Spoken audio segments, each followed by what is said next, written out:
إن الحمد لله الذي نحمده ونستعينه ونستغفره ونؤمن به ونتوكل عليه ونعوذ بالله من شرور أنفسنا ومن سيئات أعمالنا من يهده الله فلا مضل له ومن يضلل فلا هادي له ونشهد أن لا إله إلا الله وحده لا شريك له ونشهد أن محمدا عبد الله ورسوله أرسله الله تعالى بالهدى ودين الحق ليظهره على الدين كله وكفى بالله شهيدا فصلى الله عليه وسلم تسليما كثيرا كثيرا أما بعد فإن أصدق الحديث كتاب الله وخير الهدي هدي محمد صلى الله عليه وسلم وإن شر الأمور محدثاتها وإن كل محدثة بدعة وكل بدعة ضلالة وكل ضلالة في النار.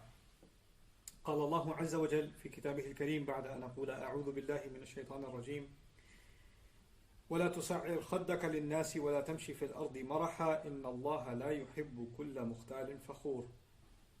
رب اشرح لي صدري ويسر لي أمري واحلل عقدة من لساني يفقه قولي اللهم ثبتنا عند الموت بلا إله إلا الله اللهم اجعلنا من الذين آمنوا وعملوا الصالحات وتواصوا بالحق وتواصوا بالصبر آمين يا رب العالمين. Once again, everyone, Assalamu alaikum wa rahmatullahi ta'ala wa barakatuh. And this week I will be speaking with you, continuing the conversation from last time, ayah number 18 of Surah Luqman, the advice a father is giving to his son. The first part of that advice, for the most part, I spoke to you about وَلَا تُسَعِرْ خَدَّكَ لِلنَّاسِ, don't turn your cheek away from people, meaning don't turn your face from people. And we tried to analyze what the implications of that phrase could be. There's one thing I left out that I realized I should have mentioned last time. So I'll start with that and we'll pick up on the remainder of that ayah and hopefully cover that today. So turning away from someone, the ayah did not specify the reasons for it. This is an important observation. So Allah did not say don't turn your face away from people out of arrogance, or don't turn your face away from people out of, pride, anger, arrogance, or dismissal, whatever else, right? So there could be a multitude of circumstances and any number of reasons where a person might feel they're justified in acting a certain way towards somebody else. And they can tell themselves, we're very good at rationalizing our own behavior. So if I do something terrible, I can say, yeah, I know that's terrible, but, and then I have a set of excuses for myself that justify what I did. So even though I know it's bad, I can tell myself it's not that bad, right? So what Allah did here is, He didn't give the bad reasoning, because then somebody can even tell themselves, well, I didn't do it for that reason, therefore it's not that bad, right? So He kind of made it a blanket statement of not turning away. Now, one of its manifestations that I think we should think about, really seriously think about, is there's this notion in the Quran about making someone feel worthless, making someone feel not worthy of even a conversation, making someone feel little, to make someone feel little. And actually the concept of being little and being humiliated are associated with each other. So saghar in the Quran, which comes from the word saghir is small, saghar is actually humiliation. And when the devil was being removed from the company of Allah and the angels and all of that, when he was being expelled, Allah told him, إِنَّكَ مِنَ الصَّاغِرِينَ, you are from those that are small. In other words, you're humiliated and you're insignificant. You're being made insignificant. Now, how do you make somebody feel small? You and I can be in a difficult conversation, and or somebody says something we didn't want to hear, or you hear something outrageous, and you want to give a response, and you decide not to give a response. You decide to just stay quiet, right? That's a good thing. Instead of being impulsive and exploding on somebody and putting them in their place, or giving them a zinger right back. Oh yeah, if you can say that, I can say 10 more things to you, or I can raise my voice. We've already studied in the Quran, that's actually coming to lower your voice, right? So, and أَعْرِضْ عَنِ الْجَاهِلِينَ, ignore people that are being outrageous. That's there too. But being silent when somebody's being erratic, when somebody's being outrageous, that's something else. This ayah is about something else. This ayah can also apply in us doing something wrong. When somebody's talking to you, one way you can avoid dealing with something is somebody comes and talks to you, hey, I need to talk to you about what happened last week. or I need to bring up that issue with you, and you say, I don't have time for this. Don't bring it up. No, I'm not going to deal with it. Don't waste my time. Oh, not that again. Or one way or the other, you avoid the subject by not dealing with it at all. And that's another kind of turning your cheek. And this could be also done by, hey, I need to talk to you, no response. I need you to tell me what's going on, no response. And what they call the silent treatment to somebody. So you can be, driving together and you're asking, your parent, or a parent is asking child, or siblings are asking each other, hey, so how was your day? No answer. What's going on? No answer. Complete silence. And when you give somebody complete silence, in their mind, why are they ignoring me? Why aren't they answering anything I'm saying? Are they angry with me? Did I do something wrong? Are they, upset with me? Are they just ignoring me because I don't think I'm worth? There's all kinds of negative thoughts that come out, don't they? The point being, if you don't make yourself clear, and you think that you're silent, and your silence could be for good reasons. Oh, I was silent because I was thinking about something, I was lost in thought, I was distracted. Could be something innocent. Or I was silent because I was just thinking of how to respond and I couldn't come up with an answer quickly. Or I couldn't respond because, in fact, I was angry and I was thinking the wrong thing, so I wanted to calm down before I answered. You could do that later, but in the moment when you ignore somebody and not respond to them, it's better for you and I to be straightforward in our speech and say, hey, I don't want to I can't respond right now, I'm not feeling okay. Or I don't think my response is going to be healthy at this moment, but we can talk about this a little later.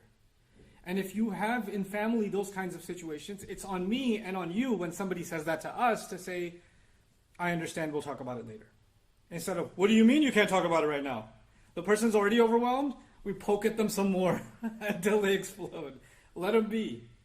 Let them be. But if you and I start just ignoring a person completely, they're just not even saying that I need space, not even saying that I need to think about it, not even saying I'm a little bit upset right now, let me just calm down, or whatever. If you need to say something, just say it.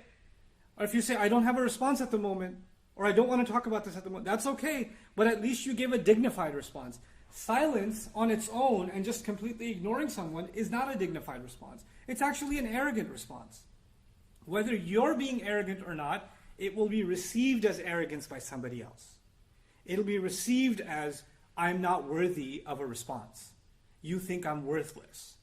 And that's how it will be perceived. And that can become a form of arrogance. So it's not just about, well, I didn't mean that, so it's okay. It's not just about what you and I mean.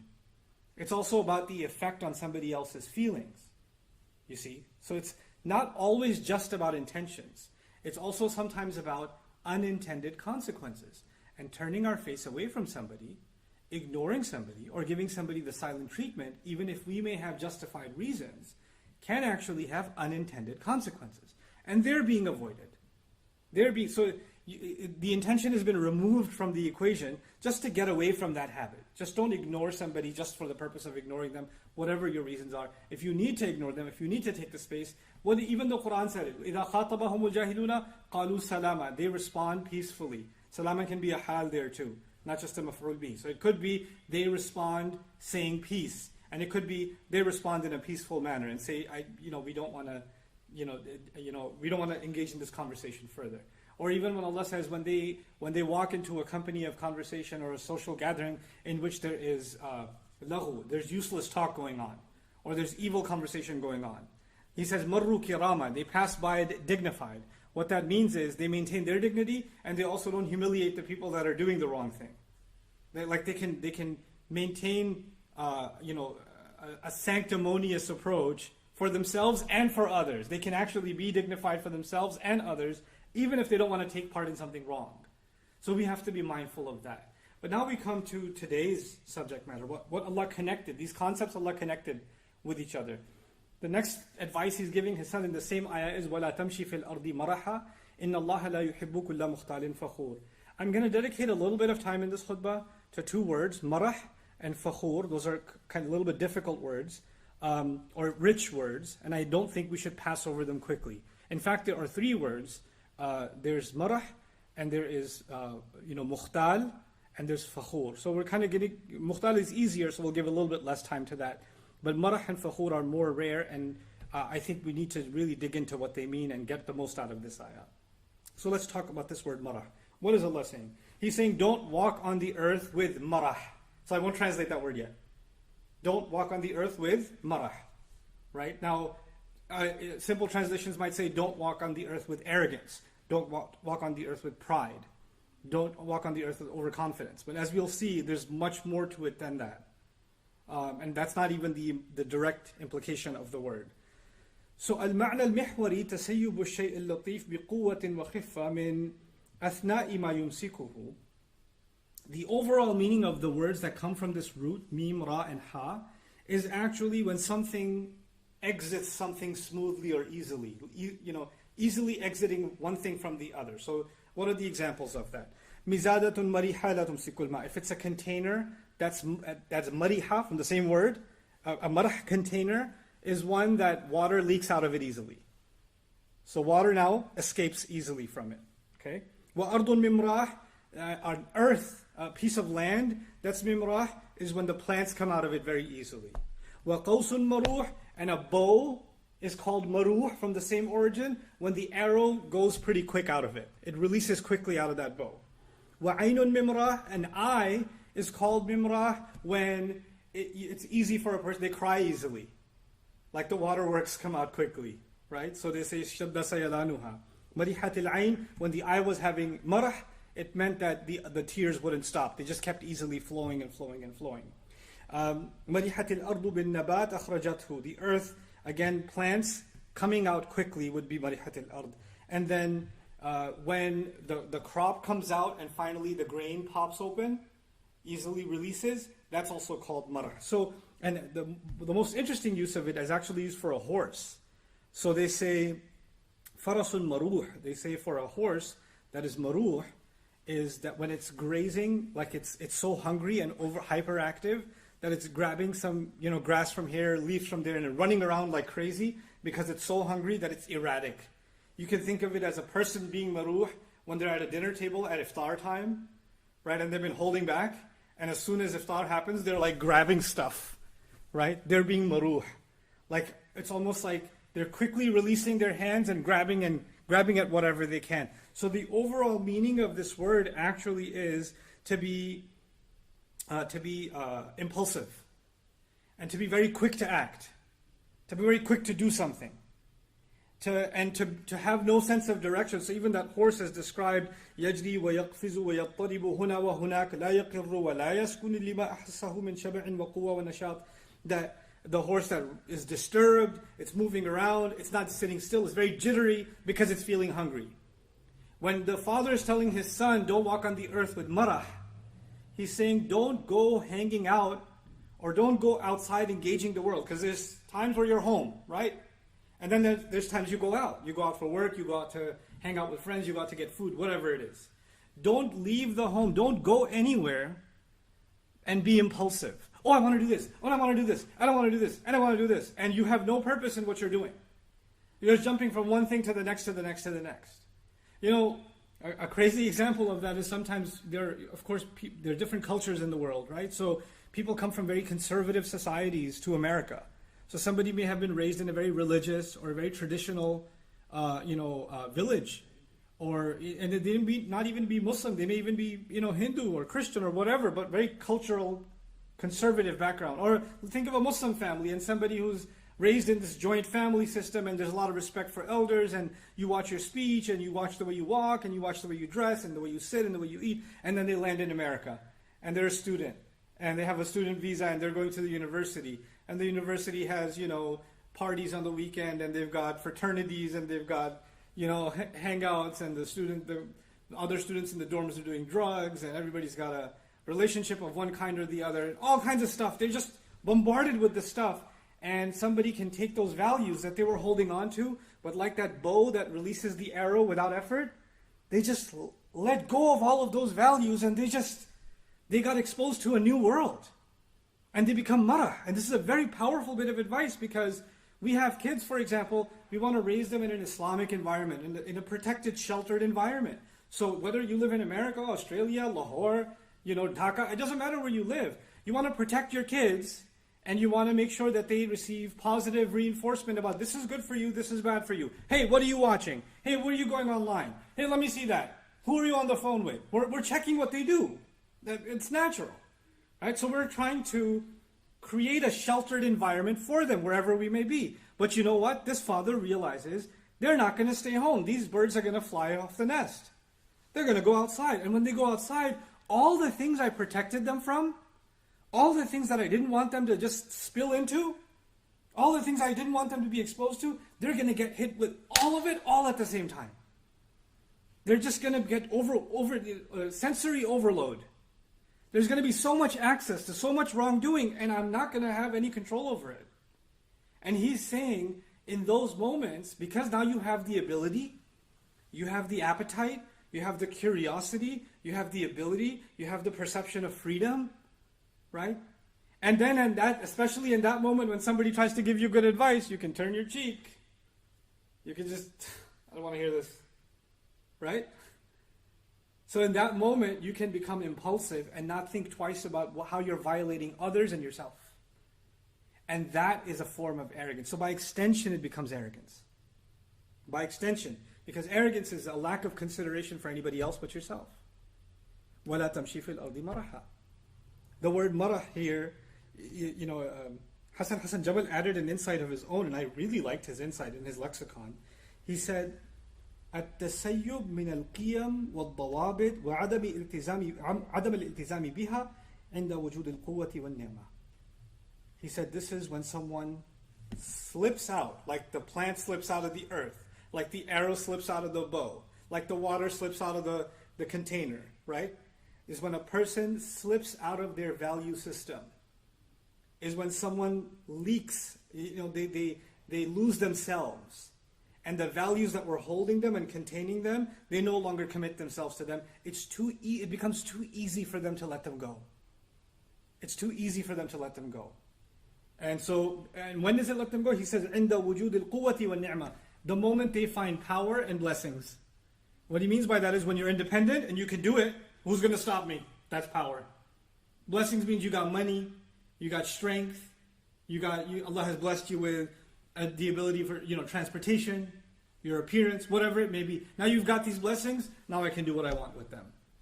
The father is telling his son, listen, you are going to feel powerful, capable of doing whatever you feel like, whatever impulse comes to you. And that's going to be a trial that you have. But it's interesting that he put these two seemingly unrelated bits of advice next to each other. He said, first, don't scoff at people, and then don't be impulsive, basically. Right? What is the connection between these two? As we contemplate that, we can think about how when we become of age, we basically, the Urdu expression is par nikal aaye, right? A person, comes in their own, and they kind of, the Urdu expression means they've sprouted wings, meaning they act like I'm not a kid anymore. You can't tell me what to do, right? I'm not a baby anymore, dad or mom. So they've become their own person. And in that moment, when they become their own person, it is when they become extremely averse, extremely hostile to any kind of advice. And actually, it is a time when, because you're hostile to any kind of advice, you develop this shell around you, which is constantly putting others down or dismissing others. The modern way of doing that captures so many young people around the world that are coming into adulthood, is the word whatever. You whatever everything in the world. Anybody's giving you, whatever.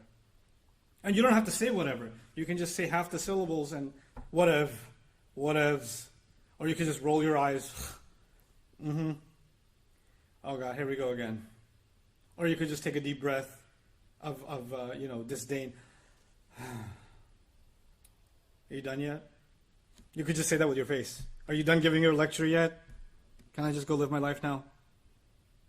This is لا تصعر خدك للناس. You don't have to disrespect someone by raising your voice and getting angry. You could just dismiss someone and dishonor them. And now that you've dismissed them and you can't hear their voice anymore, or their advice anymore, now you're left to your own devices. وَلَا تَمْشِي فِي الْأَرْضِ مَرَحًا.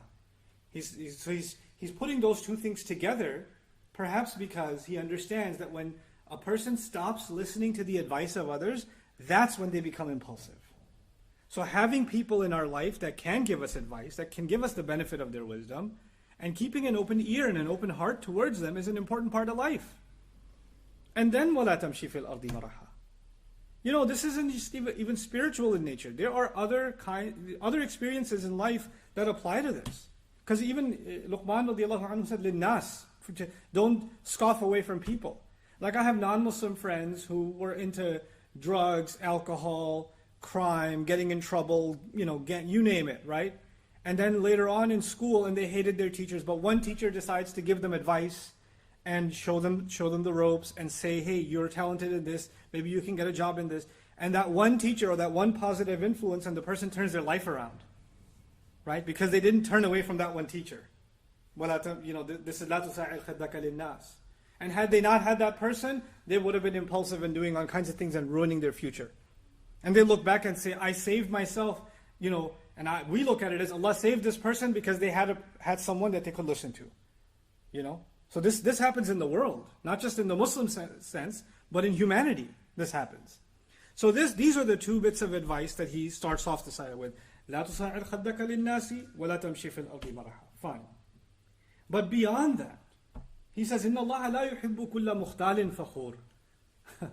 He says, certainly Allah does not love anyone who is mukhtal and fakhur. These are the next two words. By the way, one last comment about probably in the next week we'll do mukhtal and fakhur together because I've taken enough time already. But one last comment about these two words. About the first two words. Well, the first two phrases were turning your face and also being marah. Right? Notice in the first of them, Allah mentioned people. لا تُسَاعِرْ خَدَّكَ لِلنَّاسِ.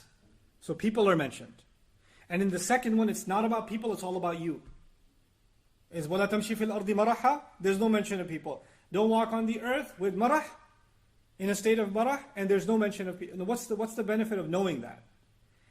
Allah is telling us a person is at the devil's disposal when they have cut themselves off from good people. The devil's whisper comes from this direction, that direction, that direction, and when there's no good people around you, then you are susceptible to this whisper, then that whisper, then that whisper. So the first thing is, don't isolate yourself from good people by dismissing them. That's the first step. And if you are doing that, then you are handing yourself over to the world of evil and negative thoughts that are inside you that can pull you in any direction whenever, especially when you go in the outside world. The strangers that you're going to meet, the people that are going to be in the marketplace, the people that are going to be in the university, on campus, the people that you're going to meet at school, the people that are going to be working with you, those are not necessarily people who care about your well-being. They don't care about your well-being. They care about themselves.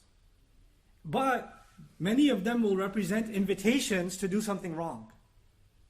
Right? So those people will have some allure to them, and you'll be drawn towards them, but they don't mean well for you. And you'd rather hang out with people that don't criticize you, so you don't want to be around anyone who keeps it real with you and tells it to you like it is. So people who tell you like it is, you just want to keep your distance from them. You've already, سَعَرْتَ خَدَّكَ لِلنَّاسِ. You've already turned your cheek away from them. Now you become وَلَا تَمْشِي فِي الْأَرْضِ مَرَحًا. Then that second bit of advice comes. So it's actually, doesn't matter what a social butterfly you are. It doesn't matter how many online friends you have and how many people know you and how popular you are, or you can make friends anywhere you go. Those kinds of people that are super outgoing and have friends everywhere, watch out, because sometimes their worst connections are the people closest to them. The people closest to them are the ones they dismiss the most, ignore the most. They're so nice outside, so horrible inside. And that's actually, that's a kind of fake life. That's a kind of fake set of connections. And that's actually what's going to be commented on in that last comment where Allah says, إِنَّ اللَّهَ لَا يُحِبُّ كُلَّ مُخْتَالٍ فَخُورٍ. So we'll wrap up that discussion, inshaAllah ta'ala, in next khutbah, because I certainly didn't want to rush through these phrases and these ayat, because I think they're of value, and it's something that we should really think about for ourselves and the young people that are listening. I don't want myself or you to hear these words and say, man, I can think of somebody that this applies to 100%. Man, is he talking about, and then you're sharing it with your cousin saying, look, here's a khutbah about Bushra, our cousin. Or, look, I think this is about you. Somebody sends and you can use khutbahs for insults with each other. This is about you, I think. You should really listen to it. This is the height of the problem. Because this is you ironically, scoffing at people, turning your cheek away from people. As if the ayat are about them, a criticism of them, and they have nothing to do with me. I pray Allah allows me to look in the mirror, to find these faults in myself and address them.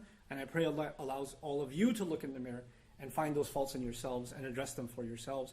And I pray Allah protects our young generation from these kinds of character flaws and makes them a better example for the world than we could ever be. Barakallahu li wa lakum fil Qur'an al-Hakim wa nafa'ani wa iyyakum bil ayati wa dhikr al-Hakim.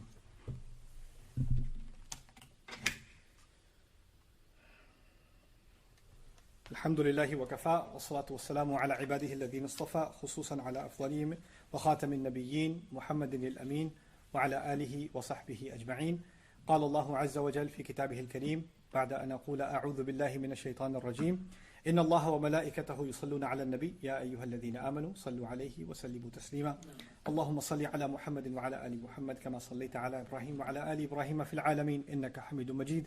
اللهم بارك على محمد وعلى آل محمد كما باركت على إبراهيم وعلى آل إبراهيم في العالمين إنك حميد مجيد. عباد الله رحمكم الله اتقوا الله إن الله يأمر بالعدل والإحسان وإيتاء ذي القربى وينهى عن الفحشاء والمنكر ولذكر الله أكبر والله يعلم ما تصنعون. أقم الصلاة إن الصلاة كانت على المؤمنين كتابا موقوتا.